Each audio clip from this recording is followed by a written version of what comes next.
Within 30 years of the invasion, there were 60,000 Roman troops in Britain.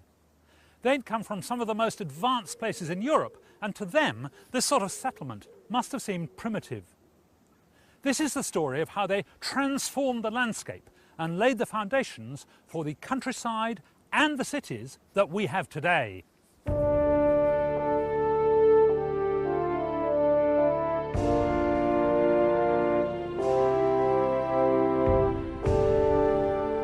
When the Romans arrived, Britain was divided into 33 kingdoms, each one a hill fort surrounded by tiny agricultural communities, like this reconstructed one at Buxar in Hampshire.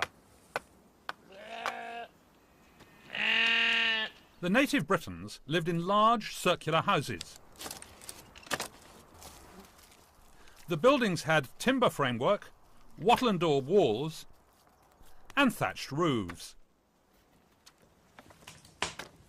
They spent their time farming and raising livestock and made a comfortable living off the land. The Romans thought they were uncivilized barbarians and immediately set about transforming Britain into a province of the civilized Roman Empire. But the Romans did know the Celts were good farmers. In fact, that was part of the reason why they came. The chieftains had been making a grain surplus and were already trading it with people in Gaul. Well, the Celts may have been doing all right on their own, but they were in real trouble when all these foreign troops moved in. It's been calculated that to feed one legion for a week would have taken something like 5,000 litres of grain, which would have corresponded to something like 7,000 loaves of bread. What's more, there were 4 legions and at least as many auxiliaries, so obviously the output of grain was going to have to be increased.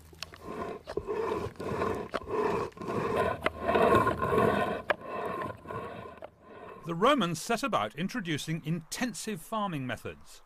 They brought in new crops like turnips and carrots, and they drained marshes so more land could be put under the plough. They also made some significant improvements to farming tools. The Celts may well have used a simple plough like this one. It's called an ard, and you can see it's just 2 pieces of wood. There's a point here which digs into the soil and makes a furrow, a sort of drill into which you can sow your seed. And then there's the handle which simply slots in, so it's very easy to make and very easy to repair if you break it. The Romans almost certainly improved this by adding an iron ploughshare. Now this would have been much better at cutting through the soil, particularly the heavy northern soil. And later on they improved it still further by adding wheels to stop the whole plough from sinking into the ground. They also invented some multi-purpose tools. Even the ordinary billhook like this, the Romans adapted by adding an extra blade on the back. That meant that one workman could do a variety of different jobs. For example, you could trim off a piece of wood like this. Look at that. Terrific. This multifunctional gadget is over 1,700 years old and made of silver and iron. It has to be the forerunner of the Swiss Army knife. As well as an ordinary spoon and fork, there's a tiny spoon, perhaps for scooping up spices, a spike, possibly for opening oysters, and something that looks remarkably like a toothpick. It's a fantastic design.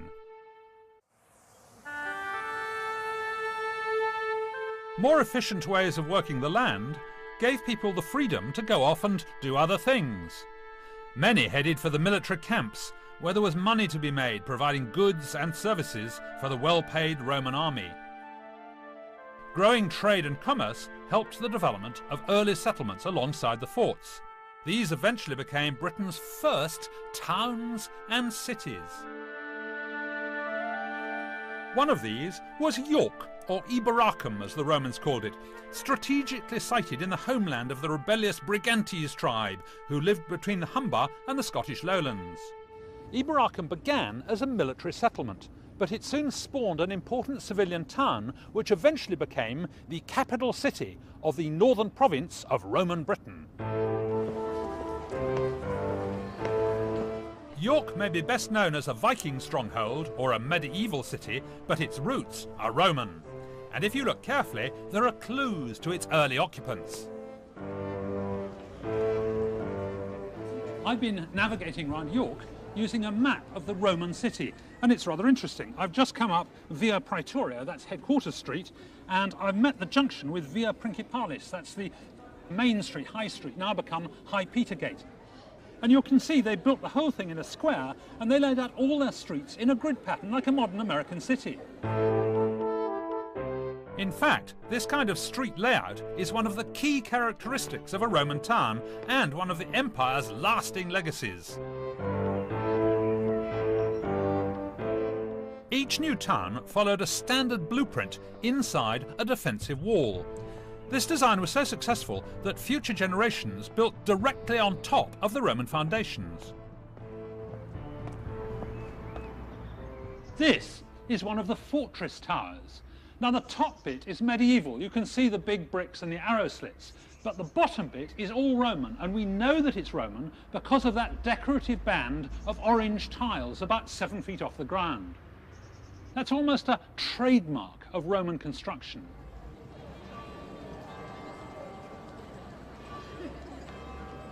The centre of York is dominated by the Minster, the most impressive building in the city, right in the middle, which is exactly where the Romans built their most important building, the Basilica, of which the remains are still there.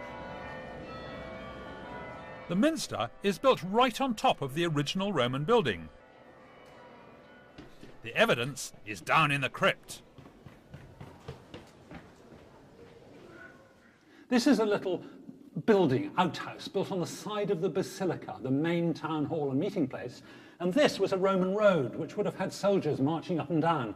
And just so they didn't get their feet wet, this was a drain collecting all the rainwater and taking it off down towards the river. Well, archaeologists didn't believe it could still be working 2,000 years later, so they put some dye in here, and it came straight out in the River Ouse, half a mile away. Even in one of the pubs, you can find revealing traces of Roman York.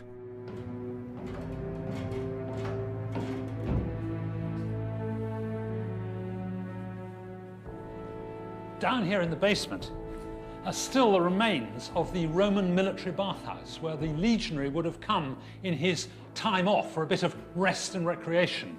And over there, you can still see the foundations of the hot room, the steam room. Getting rid of all that dirty bathwater needed more and bigger drains. Believe it or not, beneath this very street, just 5 metres down, there's a 2,000-year-old sewer. Going down into a sewer is a dangerous business. There may be toxic gases, so the specialist team need breathing apparatus. They're taking a camera, which will send pictures back to the surface. Okay. The archaeologist who's made a study of this sewer is Patrick Ottaway. Okay, so Patrick, what are we seeing? What's that muck at the bottom? This is fantastic, actually. We're looking at the main channel of the Roman sewer here. We can see the small stones there, which are typical Roman work, limestone, small limestone blocks. And then we've got a stone at the corner there, which has been specially shaped to encourage the flow to go round the corner here. It's actually concave, it has a concave face, so as the material washes down here, it rushes round the corner there. So they actually carved this out to make the stuff go around the corner? It's specially placed in there. It's a special technique for getting the stuff to flow well around the corner. Oh, brilliant. Okay, so can we drive the camera forward? Why does the sewer have to be so big? It has to be big because it's taking an enormous amount of water and latrine material every day, probably about 70,000 gallons a day. 70,000? Yes. So there were, what, 5,000 people here in the... 5,000 legionaries and a certain number of other hangers-on, and they all want a bath every day. They're all using the loos all the time, so you can imagine that there's a lot of material coming down there. So, what have you found down these sewers? Well, we excavated the sewer here and we found things that people had dropped in the baths or dropped in the loo. And we've got a lady's gold earring. That's a lady's gold earring? This is a military barracks? That's right. But you see, some of the officers kept their wives here. That was allowed. Oh, really? Yeah. Okay. And we've also got gaming counters. The Romans used these baths as a sort of leisure centre, so they would play games, you know, they loved to gamble, the Romans. Other evidence from the excavation of this sewer gives us information about who built it. We find lots of tiles which have the stamp of the Roman legions on, and I have a piece here, and this is a stamp which says Legix, which means 9th Legion, and they built the sewer. The men of the 9th Legion, who were so proud of their tiles and everything they did, they sort of stamped them, you know, whenever they could. They would have built this thing here. And it's still in very good order. It stood the test of time, and it'll be there, I would imagine, long after all the Victorian sewers and the modern sewers have disappeared. It was built to last, and it has done. Roman sewers were a wonderful engineering achievement and the hallmark of civilized urban living. In other parts of the empire, evidence remains of high-rise apartments and street lighting. The Romans also introduced the concept of glass windows. Windows were just holes in the wall for most houses, perhaps with a security grille. But the evidence suggests that by about AD 100, the rich householders were putting in panes of glass to let the light in without letting the heat out.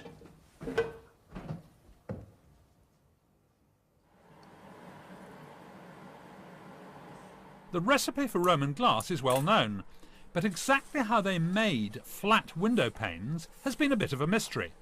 Mark Taylor thinks he's come up with the answer. Move that forward, please, David. A flattened disc of molten glass must be kept hot to keep it flexible.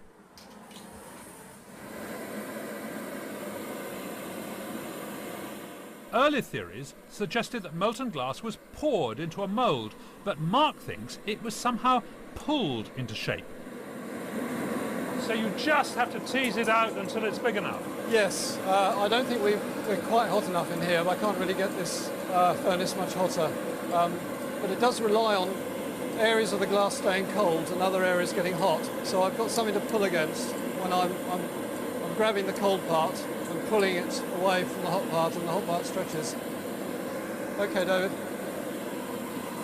Fragments of early Roman window glass have been found with distinctive tool marks on their edges, like those on Mark's glass, which convinces him that they were pulled into shape. It stays lovely and flat, doesn't it? It settles down on the surface each time. It does, but the danger is if it gets too hot, then it's going to start to stick to the backwash. So it's a case of experience and judgment, and not allowing it to get too hot.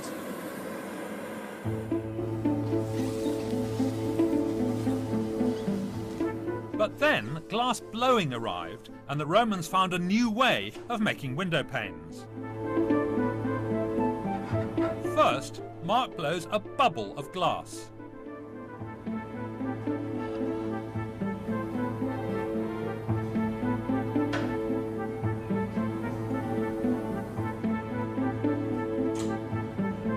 Then he spins it round his head to stretch it into a cylinder.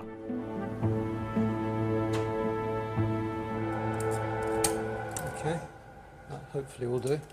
He then attempts to split the cylinder down the middle.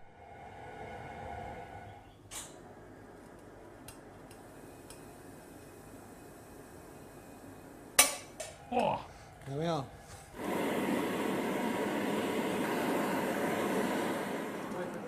Back in the furnace, it's heated up until it becomes pliable. Then he simply has to tease it open into a flat pane of glass. This technique of making windows was a major step forward. Although the Phoenicians discovered glassmaking in 2000 BC, it was the Romans who adapted the process for mass production. It's one reasonably flat piece of glass. This is the cast glass made by pouring onto a slab, and you can see it's pretty rough, it's translucent, it lets the light through, but you can hardly see through it. It's not transparent. It'd be good for your bathroom windows. This is the one made from a cylinder opened out, and you can see it's much, much clearer. It's a lovely piece of glass, that. It's much thinner than this one, and it's got many fewer bubbles in it. It's altogether a much better piece of glass, and you can make bigger windows with this method.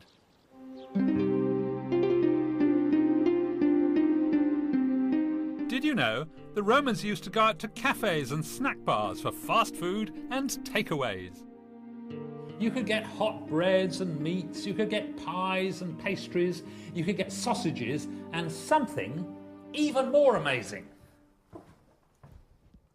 Now, I'm following a 1st century recipe written by a chap called Apicius. I've got my ground beef here.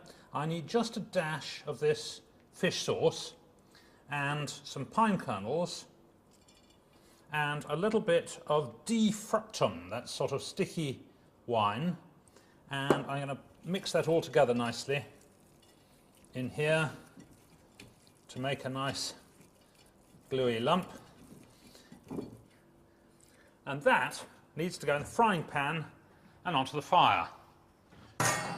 Now, that's going to take a few minutes to cook, so here's one I prepared earlier. And I'm going to put this between 2 bits of bread, and lo and behold, I've got what looks to me like a hamburger.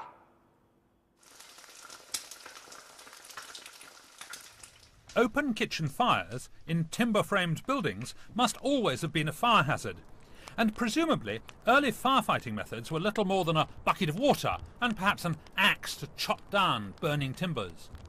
Then, in 1st century Rome, the Emperor Nero insisted that every single household should have some means of putting out a fire. And believe it or not, they actually had a primitive sort of fire extinguisher. It was made with eggs like this. You have to take your egg and separate out the whites. And there we are, lot of white of egg there, and there goes the yolk. And then you add vinegar. It's like a sort of hollandaise sauce gone wrong. And you whisk them up together like this.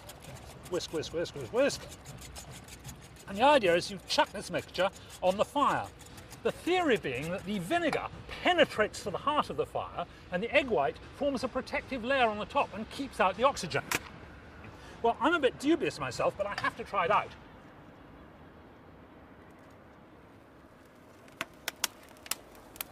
Right, we've got a good fire. Now the question is, will this put it out?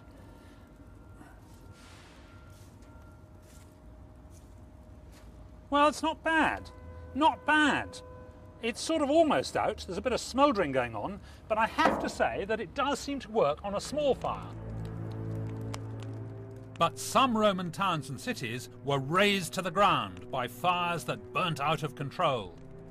There were fire brigades, brave bands of slaves known as the Familia Publica, who were sometimes not above a spot of corruption and demanded money before they began to put out the fire. However, there is tantalizing evidence they may have had the technology for a really good fire extinguisher. This weird object is a bit of a mystery. It's basically a hollowed-out tree trunk with pipes fitted into it. But X-rays show that inside the lead pipes there are pistons, so it looks as if it might have been a pump. What could it have been used for? Well, it was found 40 metres down a well in Dorset, so it could have been for pumping the water out of the well, or for filling baths, or for running a fountain. But there is just the possibility that it was the basis of a fire engine.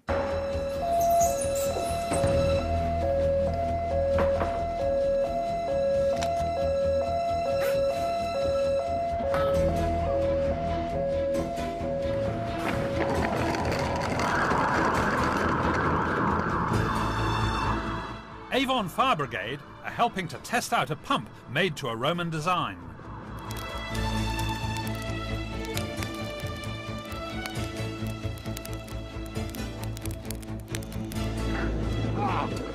The pump was made by Henry Russell, an expert in ancient carpentry, and is based on that block of wood with the lead pipes, as well as on ancient writings.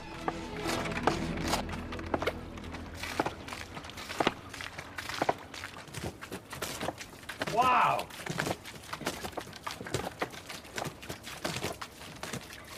That's fantastic. It's out. Brilliant. Okay, stop. We will get soaked. That is absolutely fantastic. Henry, congratulations. That's a most wonderful pump. What, is this a camel's head on top? It's a kangaroo. A kangaroo. Yeah, very appropriate, yes. That is the most fantastic machine. I have to know how it works. Can we take it to bits? Yeah. OK, let's do it. Oh, it's a nice fit, isn't it? So what happens in here? This is the central chamber, which... there we go. Right. It basically contains two little flap valves. Yeah. One-way valves made of leather with a little lead weight. Tell me how the water gets into this block in the first place. Well, there's an entrance, a hole, actually underneath the block. Oh, here, yeah, okay. Which is right below the bottom of the cylinder. And then where does the water go from here? Basically, the only exit, as long as the seals are all fine, is up this pipe, which leads to the top of... Out the spout. Out the spout. You can see more clearly how it works in a cross-section. As the piston on the right pushes down, it forces water upwards into the central chamber and out of the spout. At the same time, water refills the cylinder on the left. When that piston is pressed down, the process is repeated, so there's a continuous flow of water out of the pump. Extinguishers like this are supposed to squirt at least 7 metres, so that the operator doesn't get burnt. Oh yeah, that's pretty good. I would say that's certainly about 7 metres. The question is, can our Roman fire engine squirt as far?